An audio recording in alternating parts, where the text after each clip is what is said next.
Hi everyone, my name is Christopher Walker, and today we're going to be talking about the grade setup area that you have within your Schoology courses.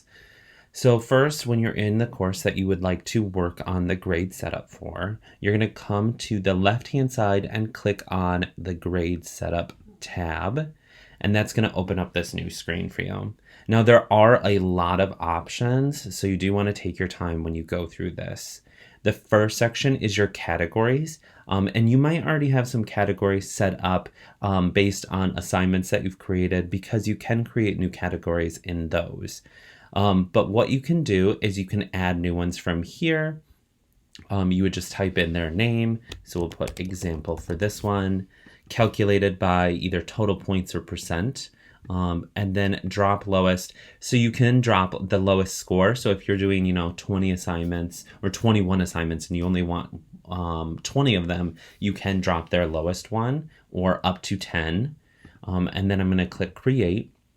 And you can see there it's added itself, and it does do it alphabetically, but you can rearrange them using like the option to press and hold and then move them. You also have the option to weight categories in a certain way. So currently they're all weighted the same at 33.33%, but you can decide to go in and change the weight. So maybe I want this one worth 70 and this one worth 120, and you can kind of see the percentages are changing along with that.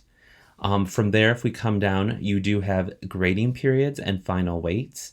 If you are using a pro or paid for version of Schoology, this might already be set up for you. But if you've created your own course, then most likely not. So you can edit the different grading periods. So it says there are unsaved changes in this form, which you'll lose if you continue. So I do want to save changes before I move on. And then from there, I can put in the grading period. Now to back up really quick, when it said save changes, it was actually talking about the new category I put in. And so now back to the edit grading periods, I can put in my own grading period with a start date, an end date, and then I can add more if I want as well. And I'm going to click save. And now there's my grading period. And then I have like a gradebook scale. Do I want it to be numeric or alphabetic? Do I want calculated grades? And then what you can even do is you can round the period or final grades. And a lot of these have these little question marks, which will answer some of your questions. So it says, if checked, displayed period grades and final grades will be rounded to the nearest percent. This option does not apply to point-based grading scales. So that's good to know. Coming down here, we have control grading columns in gradebook. So do you want course override columns? If you don't know what that is, check out the question mark. High grading category score columns, grade period override columns, and total point columns. And again, they all have these nice question marks for the most part that you can go through and look at what they actually mean. Visibility settings. Do you want to hide overall grade in a student grade report?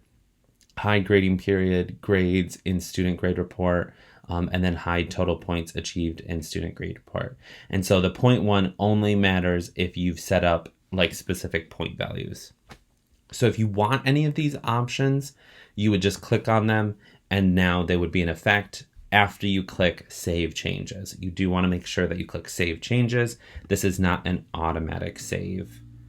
From there, on the right hand side, you also have your scales and rubrics. So you can kind of click in between them and check them out. Now, if you want to use like an alphabetic scale, you can click that. You can also add a scale or rubric as well. So these are all just different options that you can modify. And then the last piece is that you can copy your settings as well to other courses, which is great if you want all of yours to be similar. So all you would have to do is click on the course that you want it to save to, click copy, and it will go and save to that one. I'm going to click cancel though for this tutorial. And that's pretty much it. I hope you enjoyed this short tutorial on the grade setup option that you have within your Schoology courses.